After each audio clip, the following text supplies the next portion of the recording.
Hello, welcome everybody to Wellbeing Mastery Show. I am Monica and I have created this show to help you step onto the path of reclaiming your true health and well-being, no matter where you are at right now.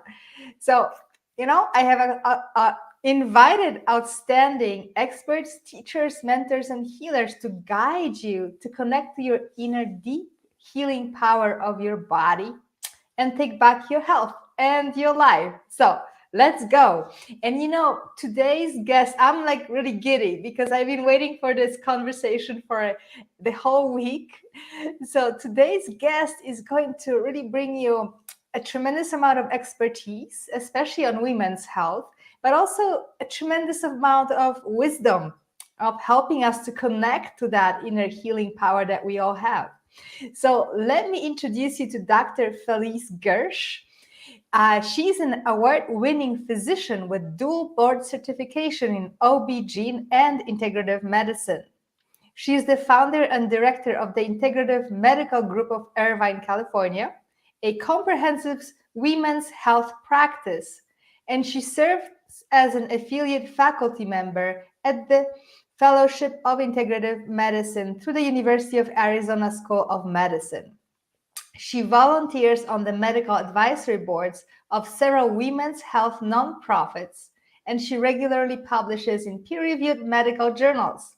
Dr. Felice is the best-selling author of the Pcos Sos series and her latest book, Menopause, 50 Things You Need to Know. So let me bring Dr. Gersh. I want to welcome her on the show. Hello.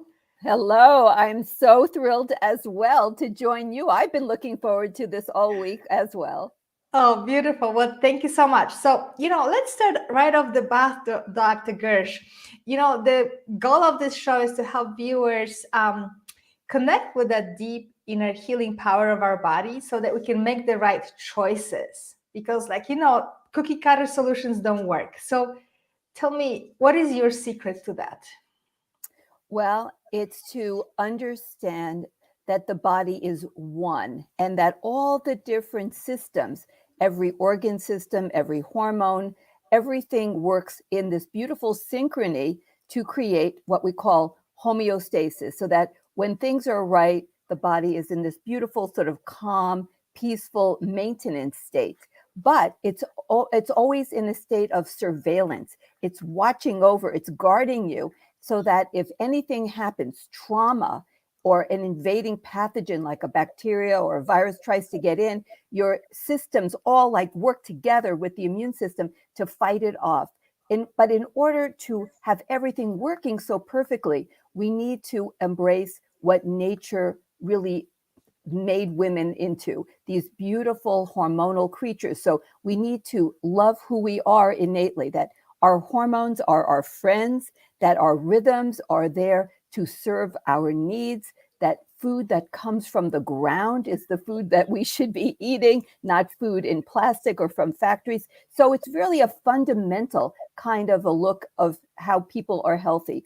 You give the body what it was designed genetically and evolutionarily to do best with, and everything will work at its best. So just sort of getting back to basics, give the body what it needs and understand the beautiful rhythms and synchrony of all the systems that make a woman healthy and what she is. Beautiful. Yes, I will really want to talk about the synchrony and that cyclical nature of our body. But the first thought that comes to mind is, how do we not get overwhelmed? Because in our current world, living within the natural rhythm and living in harmony with our body has become a really problematic thing to do.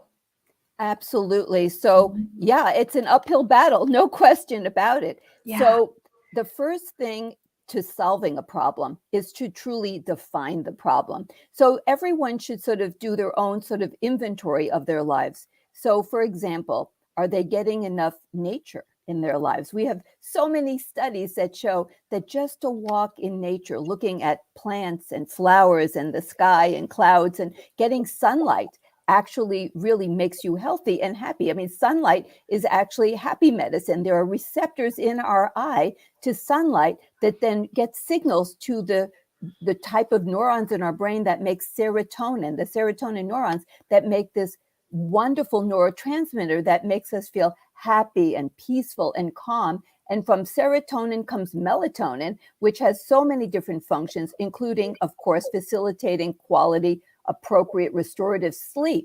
So we need to say, okay, do we get out in nature? Do we get enough sunlight? What's our fitness status? I mean, do we exercise? Do we use our body? Do we flex and move and so on?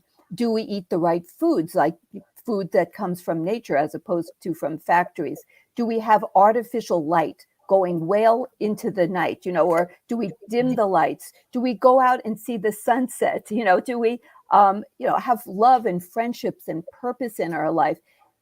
Do we eat at the right time? Do we eat when we're supposed to? Are we snacking all day long? Do we eat late into the night? So it's not easy, but you really should take, like, how every year you should do like an inventory, because you have to do like you need to order things. What do you have in your house? Every year we have to pay taxes. You got to get all your receipts together. So at least once a year, at least you should take stock of what are you doing to actually facilitate health, or are you putting barriers to health every which way that you turn? So nothing is easy in life, but you really have to be motivated and you have to be proactive, because no one's going to do this for you. That is for sure. So, but you can work in teams. That's what health coaches are for. That's what we're for, to help people to see, like, where are you turning wrong? When you should turn right, you're turning left, and so on. So yes, these are hard decisions every day. And a lot of times you have to say no. You have to say, no, I'm not going to overwhelm myself with too many tasks. I can't do that. And then actually go to bed at an appropriate time. Or you say, no, I am going to go outside and just relax, and I'm going to get some sunlight instead of, working on some new project. And so it's hard. You have to make choices. You can't let things happen to you. You have to take control, and you have to define what you want, and then create your own destiny. There's no question. We do not live in an easy environment to navigate, and, sometimes you have to say, okay, I'm not going to put that lid on that plastic. I'm not going to, if I have to do takeout food, I'm going to get it out of that container as soon as I get home, so that it doesn't absorb more of the, unfortunate environmental chemicals and the endocrine disruptors that are in the lining of the containers that my food is sitting in, and it's seeping into my food. So we need to recognize the dangers that confront us at every turn, and then take very affirmative action so that we can actually have the best quality lives that we possibly can. Beautiful. Yes. Well, be honest, take inventory first, define the problem. Yes. Thank you so much for that. About that mindset of like being honest with myself about my daily choices, right? Because we have a choice. Thank you. And so you mentioned beautifully, and you talk about in your talks, and you talk about this in your research and books, that there is a cyclical nature to the body as much as there is a cyclical nature to nature. So can you talk more about that? Define this for us. Well, it's so fascinating. Nothing, they always say, if you're not ever static, you're either going up or down. In life, everything is vibrating. There's nothing that is actually still, that's living, that's dynamic. And we are imbued as humans, and every life form on planet Earth, with these amazing rhythms, of all kinds of rhythms, and they're built into our genes. So they're not like we can take it or leave it. It's like we humans, for example, have, and every living creature on Earth has a rhythm based on the 24-hour rotation of Earth on its axis, which is called the circadian rhythm. And it's a 24-hour rhythm that we have evolved to live with for the purpose of survival. Now, some creatures on Earth, and we humans are among that group, we are diurnal. So we are very active metabolically in a certain way during the daytime, like our digestive systems are active and our brains are in a certain way. Our hormones are doing certain things. Our immune system is in a certain way. And then at night, it's like we're completely transformed into different creatures. And our immune system changes. Our digestive system kind of goes into a quiet mode. We have everything different. We have this giant blood flow that should happen to our brain that cleans things out. We have different rhythms of our hormones, like cortisol drops and melatonin spikes. We have changes in thyroid hormone, growth hormone, all the different hormones, and the immune system is like totally different. Natural killer cells are at different levels at different times of the day. We now know there's a whole new field that's called chronotherapeutics, based on what time of day should you have surgery, what time of day should you take certain pharmaceuticals, and so forth. It's amazing. We have everything totally programmed based on the 24-hour rotation of Earth. But then there are other creatures like owls that are nocturnal. They have very different activities where they're more active during the night and they sleep during the day, whereas humans should be active during the day and sleep at night. But we now know that about 25% of the population works at night, or at least a big part of the night. I was part of that group for many, many years, decades, in fact, when I was doing thousands of deliveries and women were going into labor and delivering during the times of the night when I would normally be sleeping. And it really is incredibly disruptive to our health. But our society now is demanding that people work at these night hours. And so we need to really think about, if you're one of those people working night shifts and so forth, what are your choices and what is it doing to your health, and what kind of accommodations can we make or workarounds? There's no easy solutions to that. But the first thing is to recognize we humans are diurnal. We have these beautiful inborn genetically programmed rhythms. So for example, we are really genetically programmed to have food come in the first half of the day. And that's because our digestive system works better. Peristalsis and so forth works better during the first half of the day. As well, our insulin actually works better. So it takes less insulin to keep our blood sugar properly regulated when we eat in the morning hours. On the opposite, when you eat at night, you're more likely to get heartburn, indigestion, and people have noticed that, who, especially as they age. As well, you're going to have much higher blood spikes of glucose, even if you eat the same thing, but at a different time of the day. So like men's testosterone peaks in the morning, and just all kinds of things are designed, like natural killer cells are higher in the morning with the idea, I'm thinking, well, maybe they think you'll be out roaming, looking for food or doing things. You may have more injuries, exposure to pathogens. So our bodies evolved for survival and for reproductive success, because that's really what the prime directive of life is in every creature, is to make new life. And so we have to accept that we are who we are. We are diurnal creatures, and our bodies are programmed to function best at different times of the day. Now, we are incredible. We Homo sapiens, we are so adaptable that even when we do things that are totally wrong for the way that we're programmed, we can survive. We don't survive optimally, but we survive. I mean, that's why we haven't become extinct.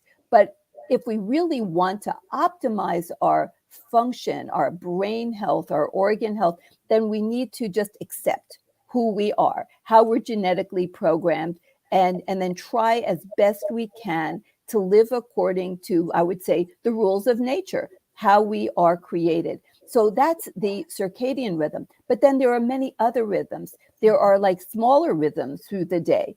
And then there are bigger rhythms, like for women and men, but it's not as obvious in men. We have the beautiful lunar rhythm. So it's not like an accident that the female menstrual cycle is about 28 days. That is the lunar cycle.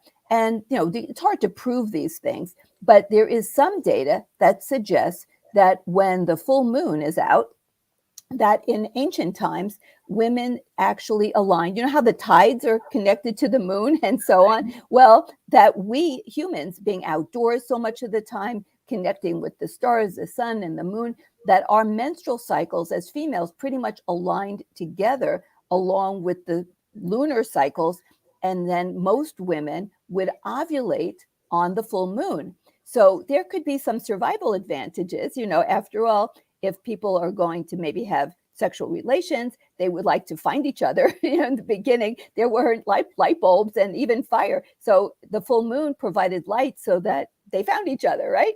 And when people have sexual activity, they're very vulnerable. Just think about it. A wild animal could come and kill you if you are in the middle of the day and you have no protection. So under the cloak of darkness, it's a safer time for people to engage in such activities. With a full moon, they could find each other. And that's why the full moon is considered to be very romantic, right?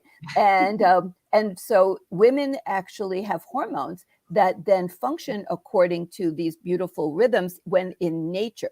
And when you have that spike of estrogen that precedes and then induces ovulation, after you get a spike of estrogen in the form of estradiol, then you get a spike of luteinizing hormone, which comes from the pituitary, and then that induces the egg to come out.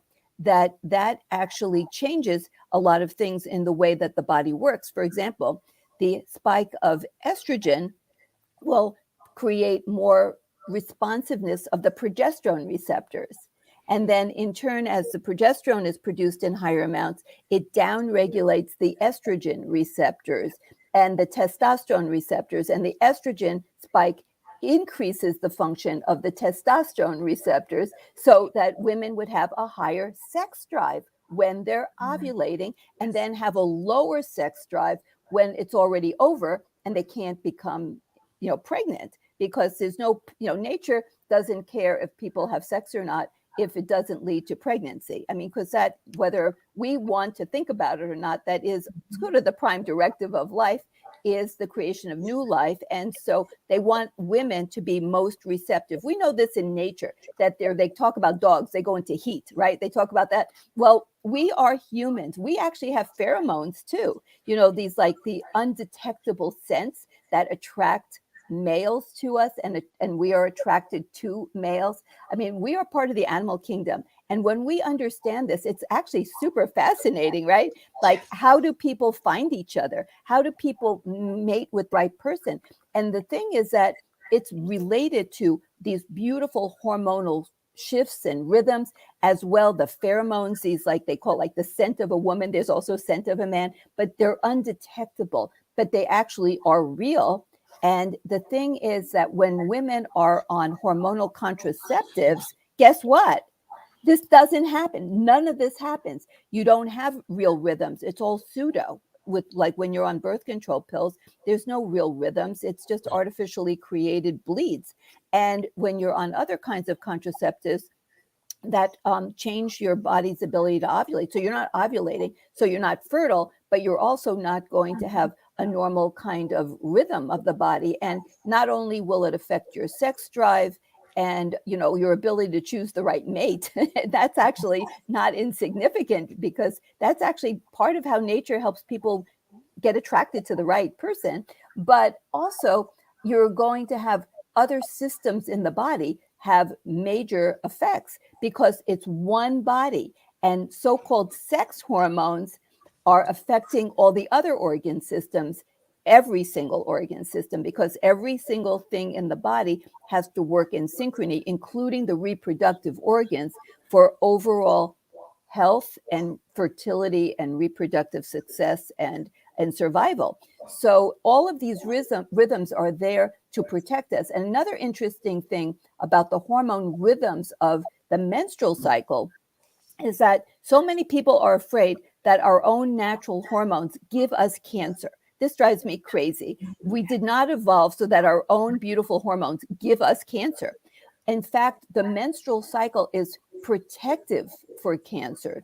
And in fact, when you have that spike of estrogen in a real menstrual cycle, not a pseudo one, a real one, and you get that spike of estrogen, it upregulates tumor suppressor genes that reduce your risk of cancer. And the high progesterone in the second half, the luteal phase of the menstrual cycle, also as well upregulates tumor suppressor genes. So it actually induces an anti-cancer environment in the body And then when you have the menstrual period and you bleed, you can think of it as a purging, a catharsis of not just the uterine lining, but of basically bad cells throughout the body, what we call senescent cells, or cells that have misfolded proteins. They've even had biopsies of the breast showing that crappy breast cells that may be on the pathway to becoming precancerous, that they actually commit cell suicide. We call it apoptosis, and kill themselves off. And so it's preventing breast cancer, and it's chemicals and endocrine disruptors and loss of our cycles and loss of our rhythms that actually increases the incidence of cancers. So it's so important to see the beauty of these rhythms and to embrace these rhythms, and to understand that the rhythms aren't just about fertility, but they're about every organ system working in unity and synchrony to optimize health throughout every part of the body. And it's just a beautiful, amazing thing that we have all of these rhythms. And then there's even seasonal rhythms, where so like, for example, in the animal kingdom, many animals have their babies in the spring. How'd that happen? That's also for survival, because that way they're born in the spring. They can fatten up all those little babies over the summer. The mom has plenty of food. So if it's a mammal, she can nurse her little newborn, and then they'll all be in better shape when it starts getting towards winter and so on, and the food becomes scarcer. So it's not an accident that nature has these beautiful rhythms of breeding and so on. And so we are all, every life form on Earth is an earthling. I love science fiction. I love Star Wars and Star Trek. And the idea of exploring outer space is like amazing. And I love the fantasy of it. And maybe it'll be reality, because, who knows? But we have to remember, we evolved, and every life form evolved as an earthling with the beautiful rhythms of our planets. And to me, that's very romantic to think that we creatures on Earth have life rhythms that are related to the cycles of planetary bodies and the rhythms of the sun and the moon. And it's like amazing. Yes. Wow. I mean, this is such an amazing picture that you're painting. It just gives you, to me, it gives me like this, wow, we have to go back to who we truly are.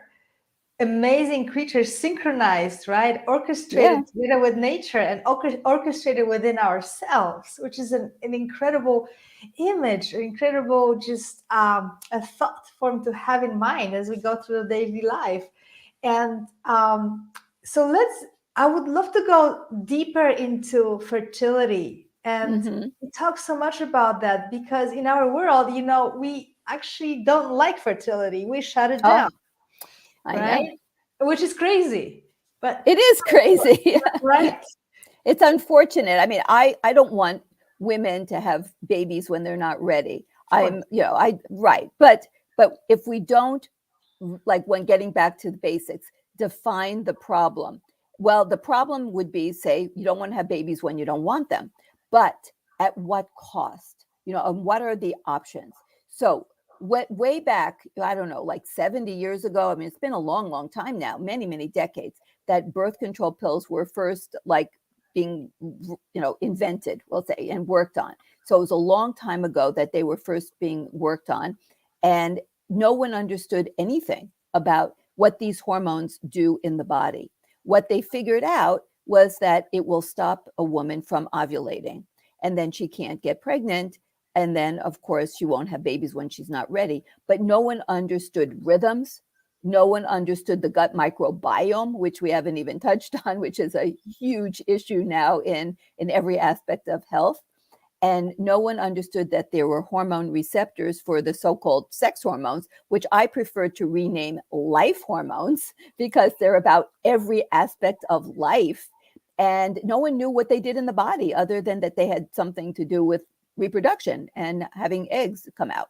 And so this was, what the state of the art was way back when. Well, what about now? Now we know that these hormones are incredibly important for maintaining every single organ. Like, name any organ: the brain, the heart, the blood vessels, the skin, the lungs, the intestinal tract, the liver, the musculoskeletal system, and every piece of it. And, every single organ has hormone receptors to these sex hormones. So when you get rid of them with different kinds of hormonal contraceptives, and then you replace them with what are really endocrine disruptors. If you look them up, all the ingredients that go into hormonal contraceptives, if you look them up in toxicology.gov, so that's part of the NIH, the National Institutes of Health, and they're all listed as endocrine disruptors. So an endocrine disruptor is a chemical that does something to interfere with normal hormones, that the kind that are made by our bodies in some way, either the production, distribution, utilization, receptor function, degradation, elimination, detoxification, you name it. It could be any or all of these different aspects of how hormones work in the body. So this is a big deal now that we understand that these hormones are about everything that has to do with everything related to every organ system and health. So now we understand, and this is not alternative medicine or any, this is like mainstream. The menstrual cycle is officially a vital sign of health of a reproductive aged woman. So what does that mean, a vital sign? Well, it's like if you take your blood pressure, your pulse, your temperature, your weight, all those things are considered a vital sign. They're critical to understanding what's your basic health status, right? The menstrual cycle is a vital sign. So say the menstrual cycle is irregular or incredibly heavy or incredibly painful, or a woman has terrible like premenstrual syndrome, or she never has periods, she has amenorrhea. That is a sign.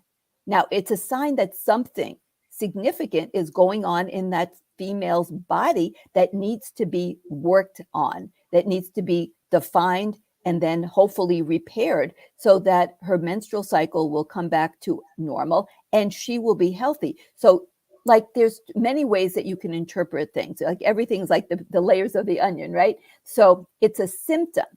So as a symptom, sometimes we do want to address the symptom. For example, if a woman goes months and months without a period, that is very unhealthy. So we may want to induce a period, at least try with some natural bio-human identical progesterone to see if we can like induce a clean out of her uterine lining, so, something of that sort. So it's a symptom. If a woman has terrible cramps, we do want to do something to relieve pain and suffering, right? That's what we do in medicine. So we want to address the symptom, but we also want to address the underlying root cause of that symptom. And that is not addressed by covering up and eliminating the menstrual period by simply giving a contraceptive or giving these endocrine disruptors and basically shutting down the ovaries. So it would be like, oh my goodness, you have termites in your house. How unfortunate. I'm going to blow up your house.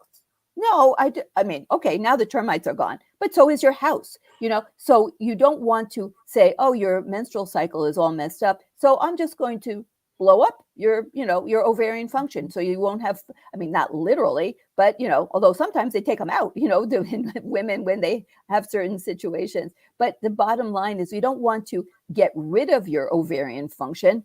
You want to repair it. And you want to understand why it's gone down this unfortunate path to having these different problems. And that's what I do as an integrative OB-GYN. I want to understand why this is happening, because there are many ramifications of getting rid of the menstrual cycle or having an abnormal menstrual cycle. So women may not develop adequate or optimized bone during the bone growing years, which are the teens and the early part of the 20s. In particular, by the time a woman gets to about 32, she's reached and can't really build a lot of new bone density, bone mass, and muscle mass. And brain is still developing up to about age 26. Wow. And if you go on birth control pills, for example, in your teen years, we now know from published data that you're increasing your lifetime risk of cardiovascular events and disease. You're increasing your risk of having a small bladder, so you can have what we call overactive bladder. You may not have adequate sexual response. You may have, orgasmic dysfunction. You may have more urinary tract infections. So, I mean, there are consequences to getting rid of real hormones during the teen years and the 20s, particularly because the body is still not fully cooked, so to speak. When people are And doctors are putting like 14-year-old girls, this is happening all the time now, on birth control pills, and then they're on them for the next 15 years straight. There are really significant consequences, but they're subtle in most cases. Not always. Sometimes they're like blatant and they're very rapid, but most of the time they're sort of subtle, like, and you don't even necessarily see them. And then maybe they don't even manifest until the woman is much older, like going into menopause, and they check her bone density and find that she already has terrible bones. It's like, wait a minute, you're just entering menopause. It's because you didn't lose all your bone, you never made it, you know? Or they have depression, a lifelong history of anxiety and depression, or they're prone to having a lot of aches and pains. Women have much more, joint pains and osteoarthritis, and autoimmune disease is increased in women who've been on hormonal contraceptives. They have Crohn's disease in particular with oral contraceptives, birth control pills, and increases as well Hashimoto's thyroiditis, autoimmune thyroid. So there are some consequences because you're altering the gut microbiome as well. And because the gut microbes, those trillions of little, like mostly bacteria, but also viruses and fungi that make up this incredible ecosystem called the gut microbiome is altered, but not just in the gut. Every microbiome system is altered on the skin, in the vagina, and a lot of women get chronic vaginal infections. This is like not a little problem, and it happens all the time.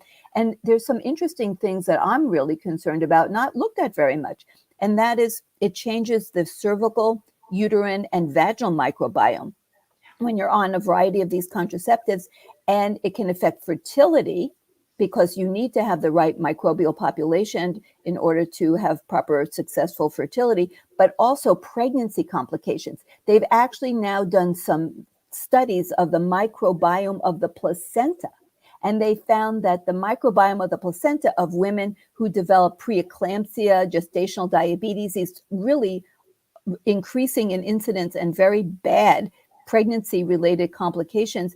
They have a different placental microbiome.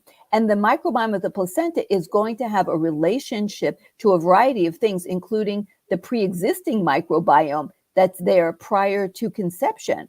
And they found that women with ovarian cancer actually have a different microbial population of their ovary than women who don't have ovarian cancer. But we don't know chicken or egg. We don't know, is it because they have ovarian cancer that they have an altered microbiome, or did the altered microbiome predispose them to ovarian cancer? So now we know that every organ system, including the brain, has a microbiome, and it's altered when you're, and the vascular system is altered, which will alter the blood-brain barrier. So there's all kinds of subtle things that can happen when you don't have the proper natural human hormones and rhythms. And we're just really at the cusp of getting a grasp on this. But the problem with our contraceptives that are so prevalent now in use, rather than barrier contraceptives that are safer, and also getting more research into finding better ways to deal with unwanted, getting pregnant without disrupting everything in the female body or male body, if they start investigating things with men, is to recognize that we really cannot truly be optimally healthy when we get rid of our hormones, when we damage and alter our microbiomes all over our body, that these are fundamentals to being healthy. And we know that these things are in place, and we can't let anything be too big to fail. You've heard that expression, like, oh, it's too big to fail. Well, nothing that's harmful can be too big to fail. We have to put our collective wisdom and brains together, and women are going to have to be the ones that make this transformation, because industry is not. I can tell you, they're not going to change. And right now, the conventional medical world, like the OB-GYNs that are the conventional, they love these things. They love these chemical endocrine disruptors that they're putting into female bodies. They've been so, I hate to use the word brainwashed, maybe we'll just say highly convinced that these are the ways to go, and that looking at root causes and finding alternatives is not really, on their radar. They don't see the importance of that at all. So that's why, I love having the opportunity to work with you and to get the word out that our hormones, our rhythms, our beautiful innate, everything in our bodies, the way we were designed, our genetics and everything really are important to live with. We have to live with the way that we were designed so that we can actually be optimally healthy. Let's be real. They tried to do something with food, right? Now, has anyone improved on food, by putting chemicals in it? I don't think so, right? So I think that exercise or whatever that was, has failed. Now we know that that's really spurned a lot of our obesity and diabetes epidemic, all these processed foods. So we need to get away from processed everything. We need to get back to basics. And you know what? If that means we have to get back to cooking, we have to use a barrier contraceptive, we have to take more responsibility, then so be it, because the rewards are worth it. I can tell you, not being healthy, having pain and just, mood problems and fatigue, all those kinds of things that are plaguing the vast majority of people today, that is not worth it.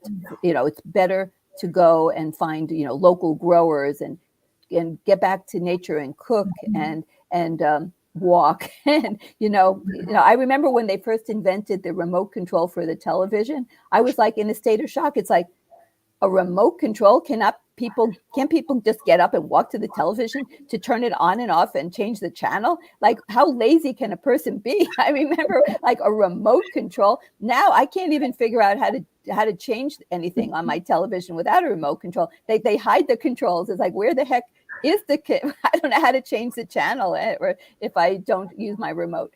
So, I mean, we just don't want to become so reliant on every device and everything else that we don't optimize our health, because health is fundamental to happiness. I mean, that is just how it is.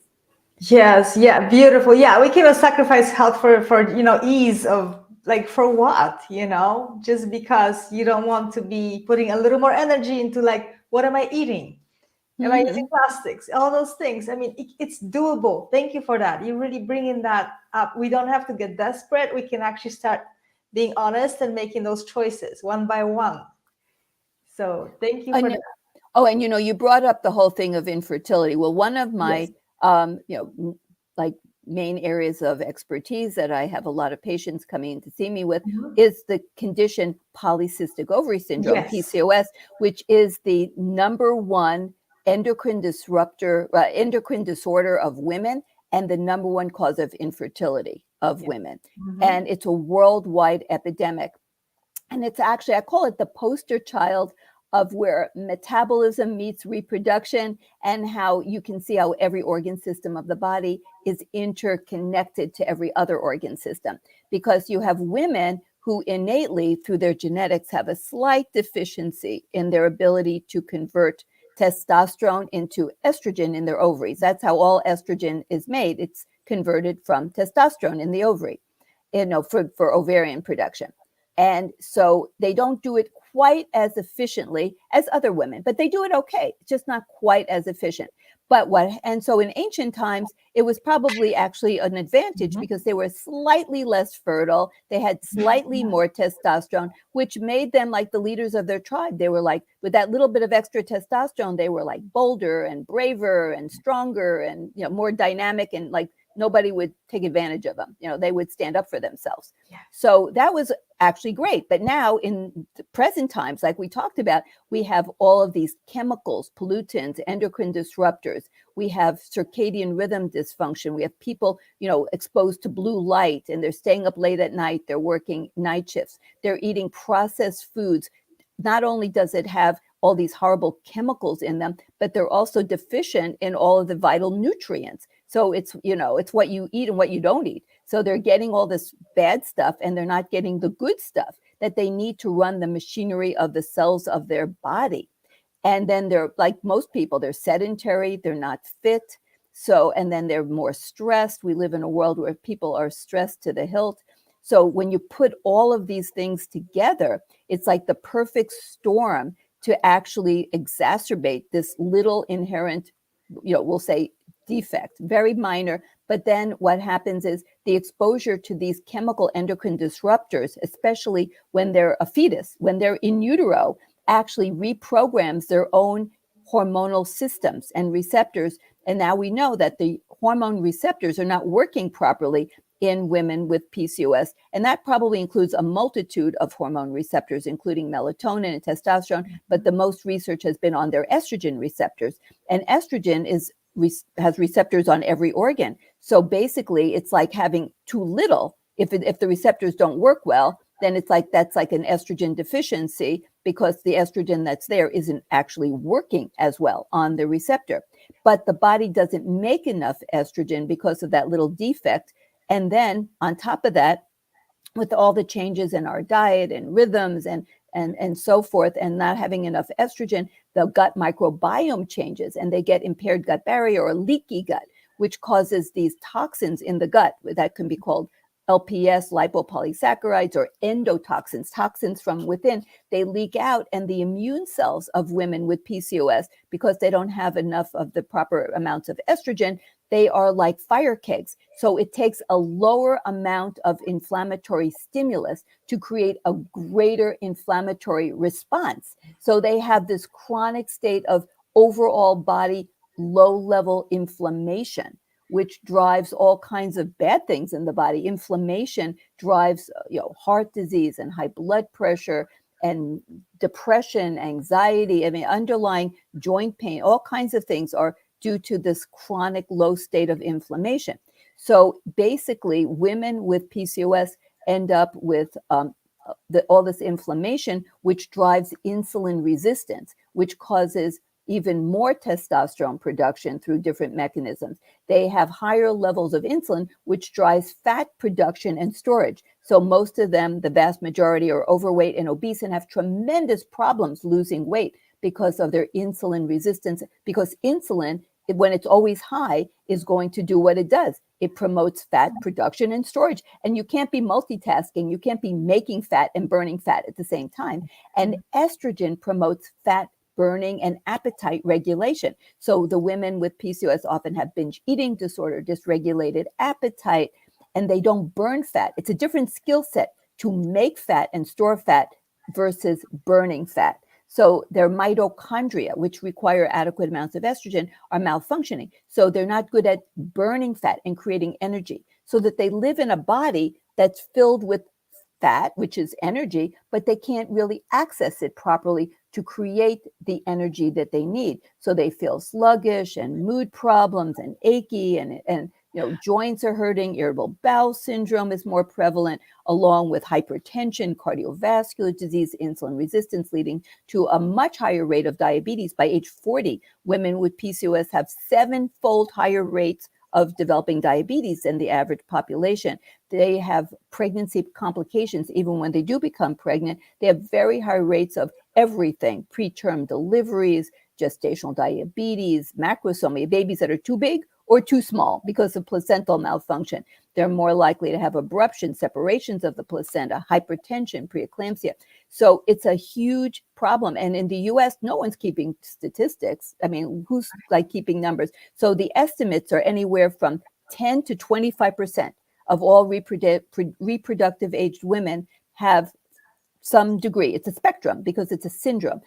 They fall on the spectrum of having PCOS, and it manifests with irregular cycles, facial hair. They have to shave or get laser reduction, and it's very bad. Big sideburns. They often get recalcitrant, very stubborn, cystic acne. They often say hormonal acne over the lower. I mean, deep, painful cysts that scar and create tremendous mood problems, depression. And no woman who's in her 20s wants to get every morning, feel tired, because of sleep apnea is also very prevalent, problems with sleep and fatigue, and then have to shave every morning and put on tons of makeup to try to cover up the acne and the acne scars, and then to wear clothes that are women's XXX plus size because they can't lose weight no matter what they seem to do. So this is, and then they can't get pregnant when they want to get pregnant.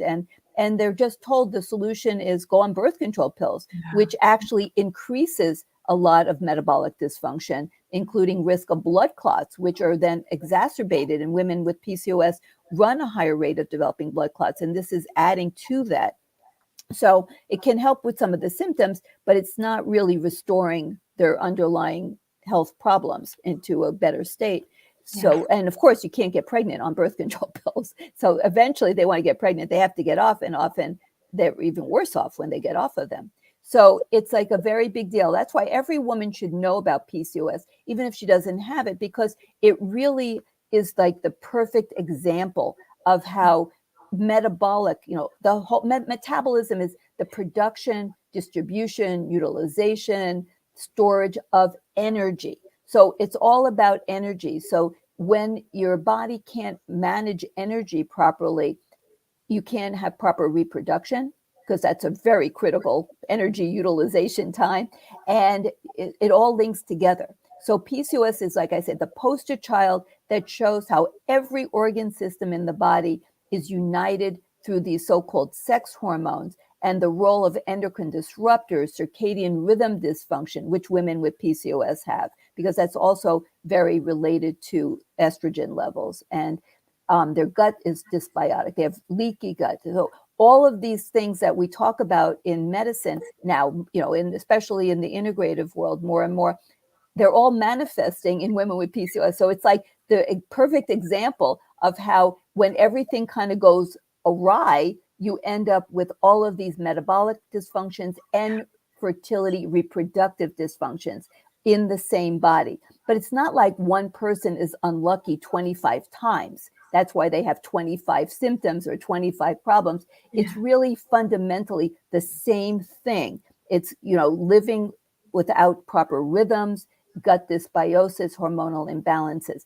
And we can put it all back together through a combination of lifestyle, which is always the first approach, getting all of our lifestyle things in order. And then sometimes, because I am an MD and I have this capability and understanding, sometimes using targeted pharmaceuticals as what I call a bridge to health. Every time I give a pharmaceutical, it always has a purpose, and there's always an exit strategy. Like, okay, this is for this period of time, and we're going to work on lifestyle things, and then we're going to get you off of that drug. So I look at them more as like training wheels on a bicycle, right? And you don't want to ride a bicycle that has training wheels forever, but sometimes you need it for a while until you get your balance, and then you take them off. And that's how I look at the pharmaceuticals, and even some of the what I call green medicine, the herbal medications that I use, okay, from I call it my natural pharmacy. I don't want people to be on 25 pharmaceuticals. I don't want people to be on 25 herbs either. Nobody can take all those pills. So even when I use what I call green medicine, that's sort of the natural forms, the herbal extracts and so on, I don't want them to be forever. I want people to be able to narrow it down to sort of a fundamental core group that they can live with, that's sustainable, but sometimes we have to really work very hard and utilize every tool in the toolbox to try to restore health in this complex group of women. Yes. And what you bring home is that, and I see that all the time, is that all those unexplainable problems, issues, symptoms, syndromes, where the doctor said, well, I don't really know how to help you. Here's your pill.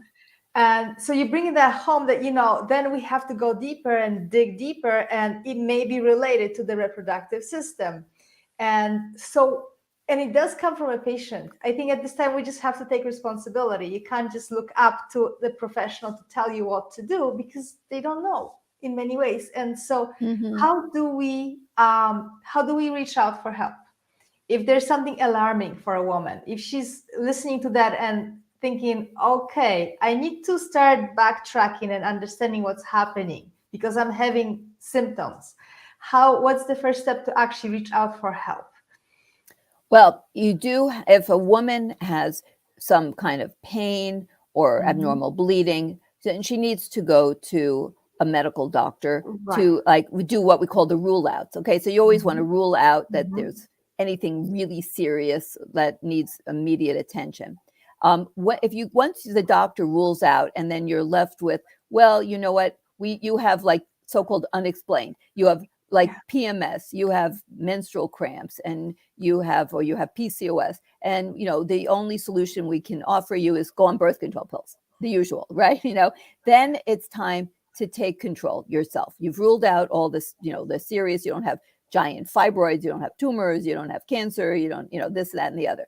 Okay, so now you have to find someone, whether it's online or in your community, or even a group that is going to be supportive, to get really on board with lifestyle changes. And then do that inventory we talked about at the beginning. Okay, what can you do to change your life one step at a time, starting today? Like, okay, can I stop eating at 7 o'clock at night every night?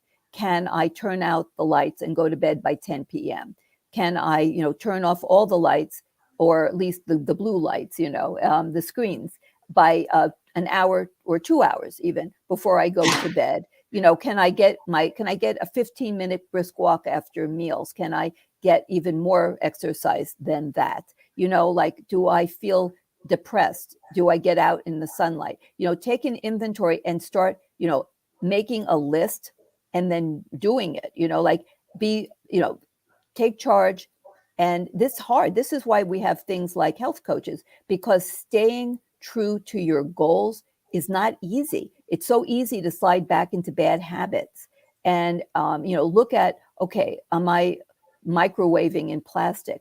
Am I eating a lot of vegetables? I mean, I can tell you that I recommend starting out vegan, not forever. I'm not into like permanent veganism, but start out as a vegan for about 6 months, because we now know that when people are not well, they're not going to have a good microbiome of their gut.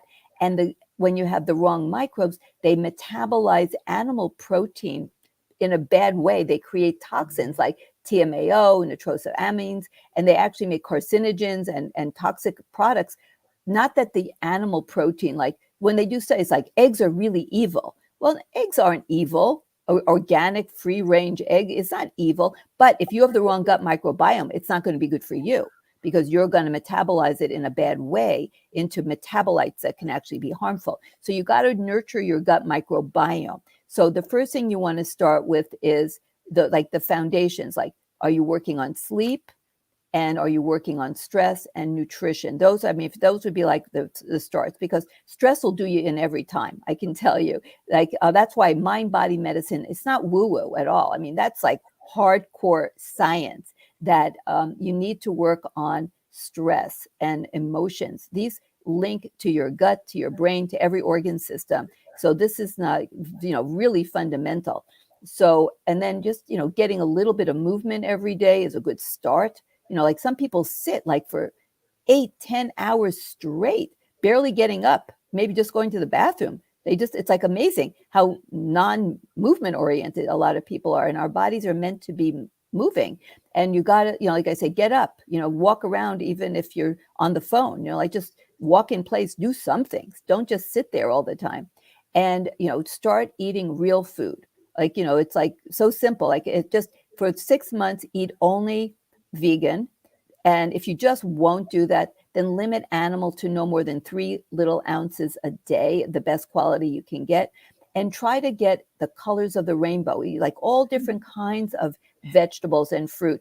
And so try to get in, now this sounds like a lot, it's a goal, like 9 cups of vegetables every day. See if you can make half of them raw, if you can, and try to have 3 cups of fruit. Fruit is not what gives people diabetes. It's all the chemicals and the sedentary lifestyle and the stress. I can tell you, nobody got diabetes because they ate apples. It just doesn't work that way. So don't be afraid of fruit. That's one of my new mottos, So eat like 3 cups of fruit, 9 cups of vegetables, beans and legumes. Like garbanzo beans are amazing for the gut microbiome. And, if you find that when you eat fiber foods, which are so important for gut microbiome restoration, and you get terrible bloating and gas and things like that, that's telling me you probably have some SIBO, small intestinal bacterial overgrowth.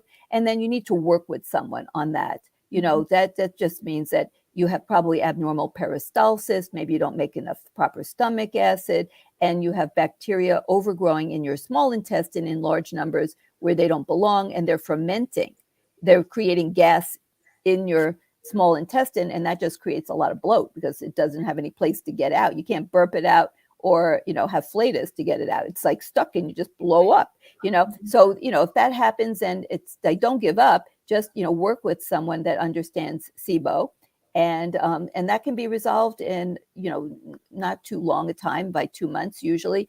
And as well, that's also often a sign that you have too much stress, that you have the wrong hormone. So it's not just going on a killing spree and taking a bunch of antibiotics. I can tell you, that's not the ultimate solution either.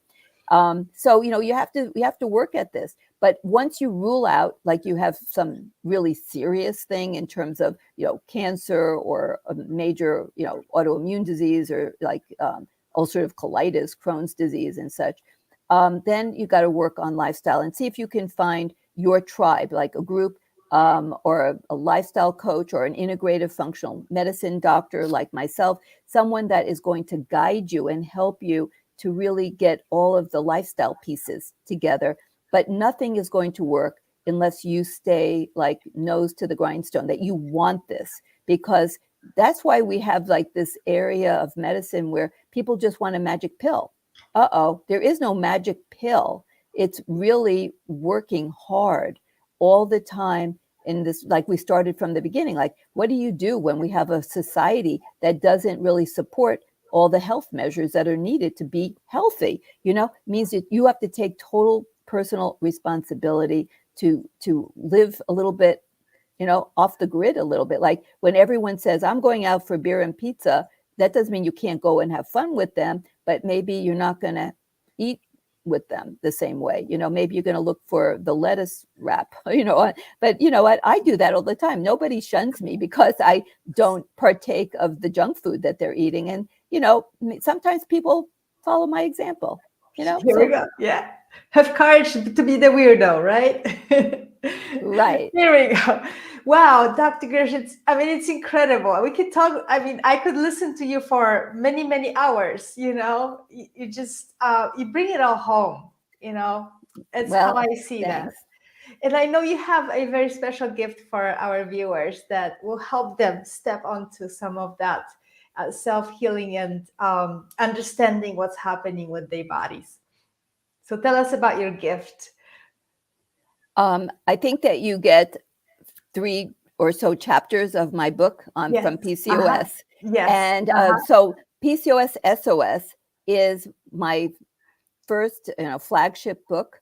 And it became almost immediately an Amazon #1 bestseller. And I was so proud of it. And so I'm going to give you some chapters from it that will really bring home a lot of what we've talked about. And of course, if you want the rest of it, it's very inexpensive. You can get it on Amazon in ebook form or paperback form. But I want you to at least have some fundamental knowledge that you can take away and read at your leisure, because these are foundational, whether you have PCOS or not.